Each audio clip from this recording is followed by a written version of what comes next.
বাড়ি গিয়ে তোমার পেজে দেখিয়ে যায় সেই লকডাউনের আগে থেকে দেখে এই শাড়িটা ভালো হয়েছে, ওইটা ভালো হয়েছে সব।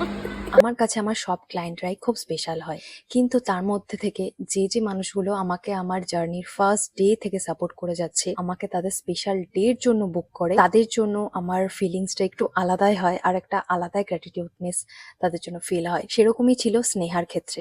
দিনটা ছিল 9th মার্চ, আমার কাজ ছিল কল্যাণীতে। স্নেহা আমার সাথে ছোটবেলা থেকেই আমরা ব্যাচে একসাথে পড়েছি, আর ও যখনই আমাকে ওর এঙ্গেজমেন্ট কাম আশীর্বাদের জন্য আমাকে বুক করলো, আমার লিটারেলি মনে হচ্ছিল আমি যেন ও আমাকে যে ভরসাটা করেছে সেটা যেন আমি ওকে, সেই লুকটা যেন আমি ওকে অবশ্যই দিতে পারি। আর স্নেহার সাথে সাথে স্নেহার মা মানে কাকিমা আর বোন দুজনেই আমার কাছে সাজবে, আর ওরা যেহেতু একদম first time full face of makeup করছে, তো আমাকে বলেছিল সেইভাবেই লুকগুলো ভীষণই সিম্পল আর মিনিমাল রাখতে। তো কাকিমার লুকটা সবার আগে আমি কমপ্লিট করে দিয়েছিলাম। আর কাকিমার যেহেতু আইব্রোটা শেপ করা ছিল না, তো আইব্রোটা নিয়ে একটু ডিস্টার্ব হচ্ছিল, বাট লাস্টে কাকিমা খুশ, তো আমিও খুশ। তারপরে স্নেহার ফাইনাল লুকটা কমপ্লিট করলাম।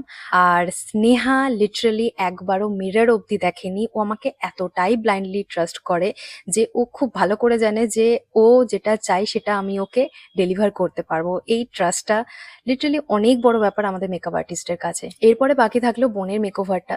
তো বোনের যেহেতু স্কিন ভীষণ সুন্দর আর গ্লোয়িং ছিল, তো ওর বেসের পিছনে আমাকে বেশি কিছু করতে হয়নি, ভীষণ ন্যাচারাল রেখেছিলাম ওর বেসটা। আর যেহেতু ডে টাইমের মেকআপ ছিল, আর ও খুবই মিনিমাল, মানে কোনো রকম আই মেকআপও চায়নি, ল্যাশ লেন্স এগুলো একদমই চায়নি, বাট ল্যাশটা আমি বললাম খুবই ন্যাচারাল একটা ল্যাশ এনেছিলাম, তুমি এটা লাগিয়ে দেখো তোমার ভালো লাগবে। তো শেষে ও সেটা করে। আর হেয়ার স্টাইলে আজকে আমাকে হেল্প করে দিয়েছিল সায়নী। সায়নীর কাজও অসাধারণ, ভীষণ সুন্দর। তো সব মিলিয়ে সবার লুক কেমন লাগলো কমেন্ট বক্সে অবশ্যই জানিও।